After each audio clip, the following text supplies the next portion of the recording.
Hello children, welcome to Let's Learn Primary Basics. प्यारे बच्चों, आज हम र के अलग अलग रूपों के बारे में जानेंगे। हिंदी भाषा में र 3 तरीकों से प्रयोग किया जाता है। सबसे पहले र अपने मूल रूप में प्रयोग होता है, जैसे राजा, रीति, राम।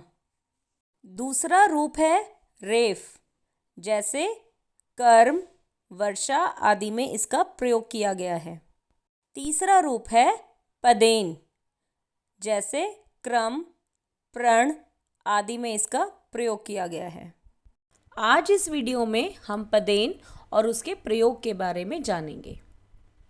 जब किसी स्वर रहित अक्षर के पीछे स्वर सहित र का प्रयोग हो तो उस र को पदेन के रूप में प्रयोग किया जाता है। उदाहरण के तौर पर अगर हम चक्र का वर्ण विच्छेद करें तो आप देखेंगे स्वर रहित क के बाद स्वर सहित र आया है। कहने का मतलब आधे क के बाद पूरा र आया है, तो जो र है इसे हम पदेन के रूप में इस्तेमाल करेंगे। चक्र। पदेन स्वर रहित व्यंजन के पद यानी नीचे के भाग में लगाया जाता है, इसीलिए इसे पदेन कहा जाता है। पदेन जिस व्यंजन पर लगा होता है उस व्यंजन को आधा और र से पहले उच्चारित किया जाता है। जैसे क्रम में आप देखेंगे क पर पदेन है, इसीलिए क का उच्चारण र से पहले है और उसे आधा उच्चारित किया गया है, क्रम। पदेन सभी व्यंजनों के नीचे इस तरीके से प्रयोग किया जाता है। प्रण शब्द में प पर पदेन होने के कारण प को आधा और र से पहले उच्चारित किया जाता है। सब्र शब्द में ब पर पदेन होने के कारण ब को आधा और र से पहले उच्चारित किया जाता है। जिन व्यंजनों में नीचे गोलाई होती है उन व्यंजनों के नीचे पदेन को कुछ इस तरीके से लगाया जाता है। जैसे ट्रक शब्द में ट पर पदेन होने के कारण ट को आधा और र से पहले उच्चारित किया जाता है और पदेन का प्रयोग कुछ इस तरीके से होता है। ऐसे ही ड्रम, ड्राइवर, ट्राम आदि शब्दों में नीचे गोलाई होने के कारण पदेन इस तरीके से प्रयोग किया जाता है। स्वर रहित त या आधे त के बाद र आने पर पदेन का प्रयोग त्र के रूप में किया जाता है। जैसे पत्र, त्रिकोण, त्रिशूल आदि शब्दों में आधे त के बाद र का प्रयोग हुआ है। इसी तरीके से आधे श के बाद र आने पर पदेन का प्रयोग श्र के रूप में होता है। जैसे श्रम, परिश्रम, श्रेया आदि। इन शब्दों में आधे श के बाद र आने के कारण पदेन का प्रयोग श्र के रूप में हुआ है। तो आइए अब हम कॉपी में पदेन का प्रयोग करते हुए बहुत सारे शब्दों को लिखना और पढ़ना सीखेंगे। यदि स्वर रहित क के बाद र आए तो पदेन इस तरीके से लगता है और इसे हम पढ़ते हैं क्र। ऐसे ही यदि स्वर रहित ग के बाद स्वर सहित र आए तो उसे हम ग्र पढ़ते हैं और पदेन कुछ इस तरीके से लगता है। अगर हम और शब्दों में देखें तो ऐसे ही ज्र, म्र, प्र, ट्र, ड्र, भ्र आदि व्यंजनों में पदेन लगाकर हम इस तरीके से पढ़ते हैं। तो आइए अब हम कुछ शब्द देखते हैं और हमेशा की तरह हम आसान से मुश्किल शब्दों की तरफ जाएंगे ताकि हमें हर तरीके के शब्द पढ़ने और लिखने आ सकें। तो पहला शब्द है प्रण। प्रण बहुत इजी है, प्रण, प्रण। क्रम, क्रम। व्रत, व्रत। ग्रह, ग्रह। सब्र, सब्र। म्र उम्र, न म्र नम्र, क द्र कद्र, व क्र वक्र, च क्र चक्र। बहुत आसान है, सिर्फ हमें आधे अक्षर को पहले बोलना है और र को उसके बाद में बोलना है, तो हम बहुत आसानी से पदेन को पढ़ना और लिखना सीख जाएंगे। आगे कुछ मात्रा वाले शब्द देखते हैं पदेन के साथ। प्रति प्रति, प्रभु प्रभु, चंद्र चंद्र। यहाँ पर आप देखेंगे कि अनुस्वार लगा हुआ है, चंद्र। प्रीत प्रीत, बहुत आसान है, पहले हमने प्र लिखा, फिर बड़ी ई की मात्रा थी तो प्रीत प्रीत। अब यहाँ पर प्र में ए की मात्रा है, प्रेम प्रेम। भ्राता भ्राता, भ्राता भाई को बोलते हैं, तो भ्र पर आ की मात्रा है, इसीलिए हमने इसे पढ़ा भ्राता भ्राता। ग्राम ग्राम, प्राण प्राण, नम्रता नम्रता। थोड़ा बड़ा लगेगा पर आसान है, आप अगर आराम से करेंगे तो। नम्रता नम्रता। ग्रहण ग्रहण। आगे देखते हैं, भ्रमर भ्रमर, भंवरे को बोलते हैं भ्रमर। क्रो, क्र पर ओ की मात्रा है तो क्रोध क्रोध। चंद्रिका चंद्रिका। द्रोण द्रोण। प्रथम प्रथम, प्रथम का मतलब पहला, प्रथम। प्रधान प्रधान। प्रकोप प्रकोप।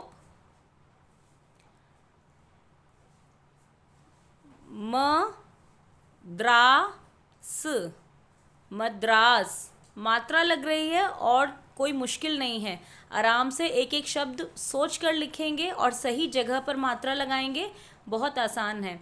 मद्रास का जो नया नाम है वो है चेन्नई, तो मद्रास एक जगह का नाम हुआ करता था। सम्राट सम्राट। प्रकाश प्रकाश। प्रमाण प्रमाण।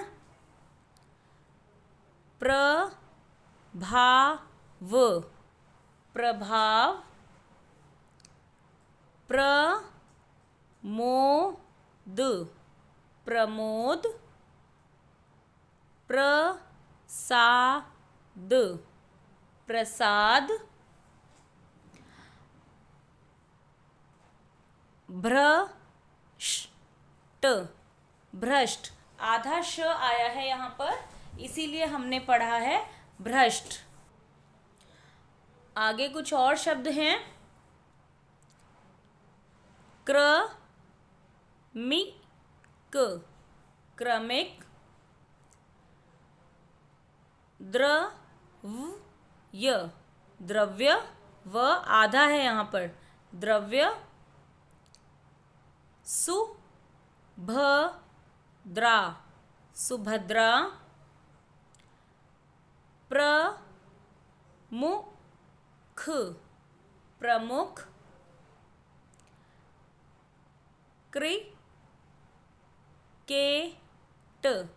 क्रिकेट, क्रिकेट जो हमारे देश में बहुत मशहूर खेल है, क्रिकेट। प्रतिज्ञा, प्रतिज्ञा।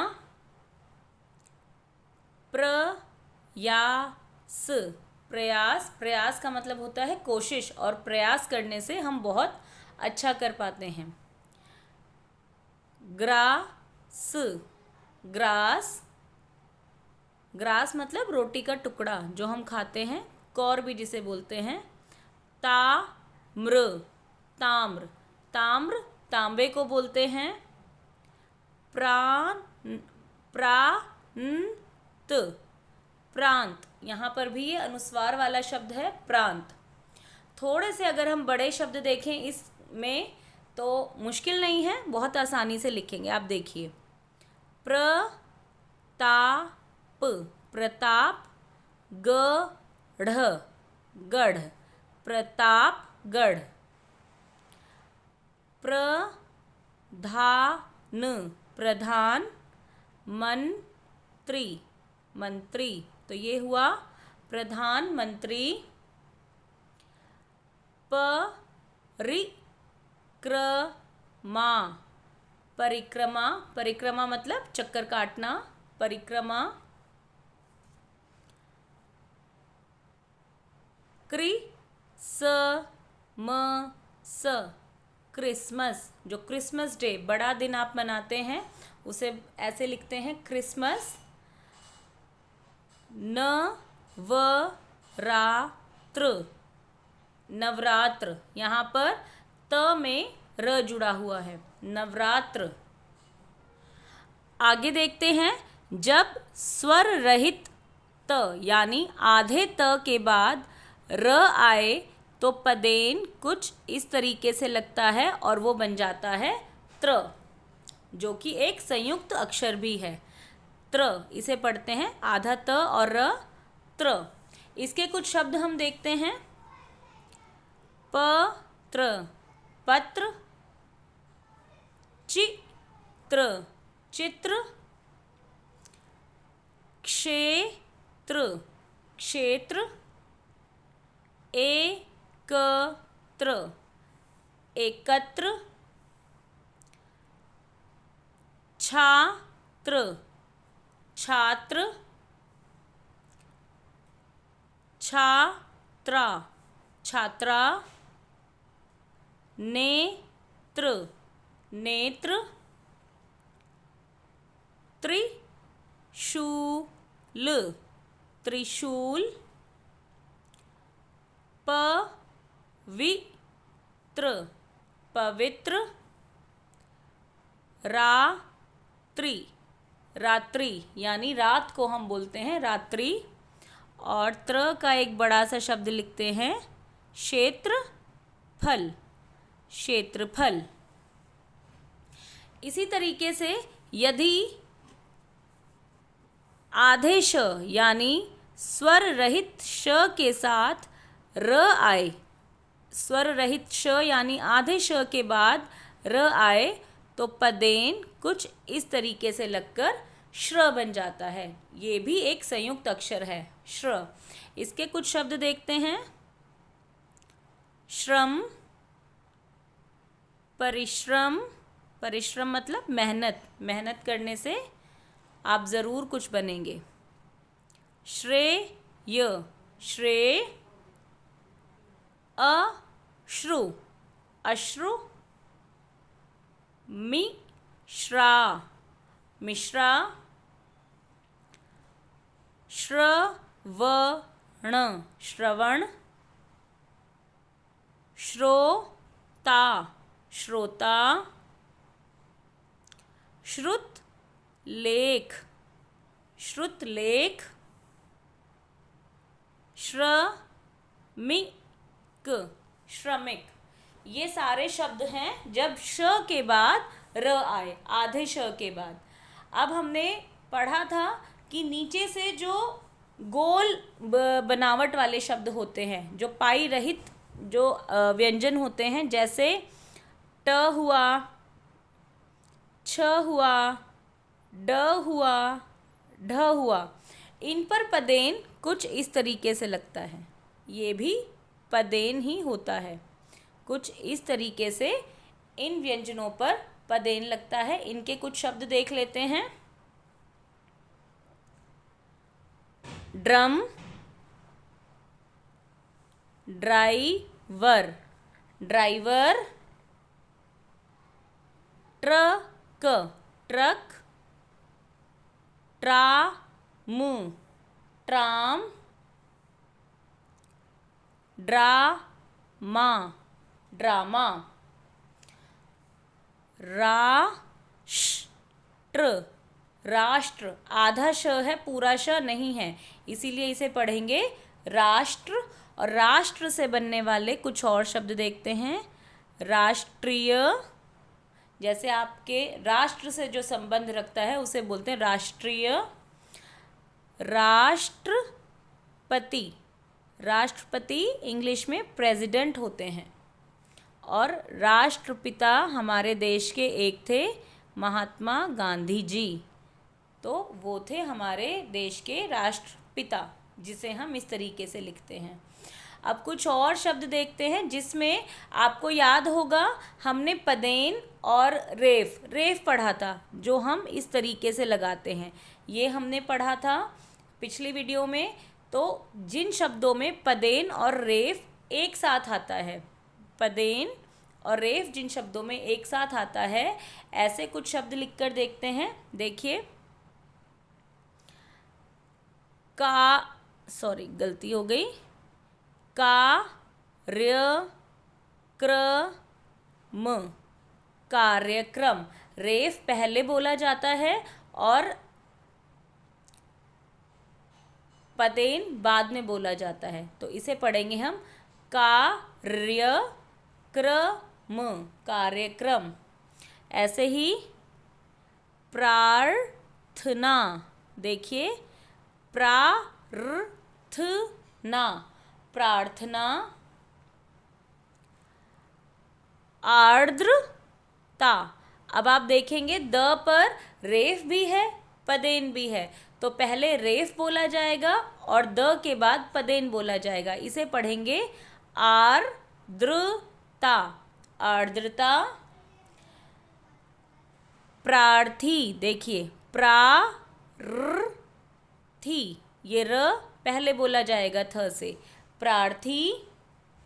और जो हम आपको क्लास में बार बार करवाते हैं, कार्यपत्रक, कार्यपत्रक, यहाँ पर पदेन त के साथ है, कार्यपत्रक।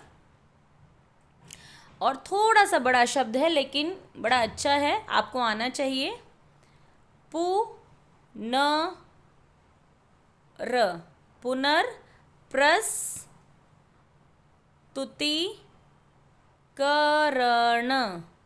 पुनर्प्रस्तुतिकरण। आप देखेंगे प पर रेफ भी है और पदेन भी है, तो रेफ प से पहले बोला जाएगा और पदेन बाद में बोला जाएगा। इसे पढ़ेंगे पुनर्प्रस्तुतिकरण, पुनर्प्रस्तुतिकरण। कुछ शब्द ऐसे होते हैं जिनमें पदेन 2 बार आता है, ऐसे भी कुछ शब्द देख लेते हैं। प्रक्रिया, प्रक्रिया, प्रक्रम, प्रक्रम। तो अगर आपको इस वीडियो में पदेन अच्छे से समझ आया हो, किस तरीके से हम पदेन पढ़ते हैं, लिखते हैं, अगर आपको अच्छे से समझ आया हो तो आप वीडियो को लाइक कीजिए, शेयर कीजिए। चैनल पर नए हैं तो चैनल को सब्सक्राइब कीजिए, क्योंकि ऐसी ढेर सारी वीडियोस चैनल पर पहले से हैं और नई नई वीडियोस लेकर हम आते रहते हैं। तो till the next video, keep learning, stay healthy, bye bye.